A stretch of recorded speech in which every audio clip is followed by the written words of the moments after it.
박근혜 대통령은 불법 폭력 시위는 대한민국의 법치를 부정하고 정부를 무력화시키는 의도라고 비판했습니다. 우리나라도 결코 테러의 안전지대가 아니라면서 관련법의 국회 통과도 촉구했는데요. 취재기자 연결하겠습니다. 박순표 기자. 네, 청와대 춘추관입니다. 네, 박근혜 대통령이 지난 14일 도심 시위를 강력하게 비판하고 나섰군요. 네, 그렇습니다. 박 대통령은 오늘 국무회의를 주재하면서 지난 14일 서울 도심에서 대규모 불법 폭력 사태가 일어났다고 언급을 했습니다. 이어 상습적인 불법 폭력 시위 단체들이 조직적으로 폭력 시위를 준비한 정황이 곳곳에서 드러나고 있다고 덧붙였습니다.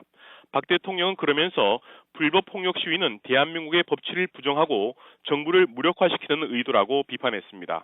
이어 불법 폭력 행위에 대해서는 법과 원칙에 따라 엄중하게 처리해서 폭력의 악순환을 끊어야 한다고 강조했습니다.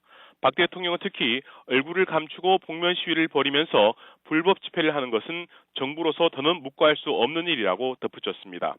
특히 민주노총 위원장이 시위 현장에서 나라 전체를 마비시킬 수 있다는 것을 보여주자며 폭력 집회를 주도한 뒤에 종교단체에 은신하는 것은 국가 공권력을 우롱하는 일이라고 비판했습니다. 네, 또 테러와 관련한 대통령의 언급도 있었는데 어떤 내용이었습니까?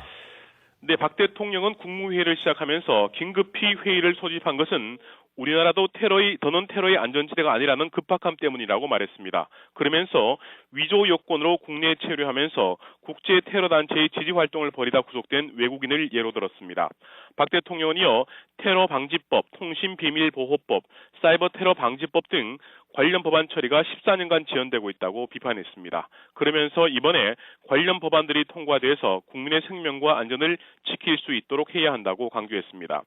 한중 FTA 등 조속한 FTA 비준안 처리도 국회에 촉구했습니다. 박 대통령은 한중 양국의 행정 절차를 감안할 경우 한중 FTA 연내 발효를 위해서 반드시 국회 비준이 이번 주에 이루어져야 한다고 밝혔습니다. 때문에 관련 민간 대책위 등에서 국회에 조속한 비준 동의안 처리를 요구하고 있다고 설명을 했습니다. 그러면서 민생이 어렵다고 말만 하면서 자기 할 일을 하지 않는 것은 위선이라며 조속한 FTA 비준안 처리를 촉구했습니다.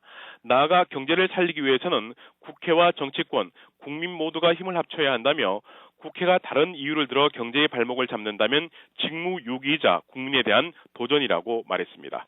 지금까지 청와대 춘추관에서 YTN 박순표입니다.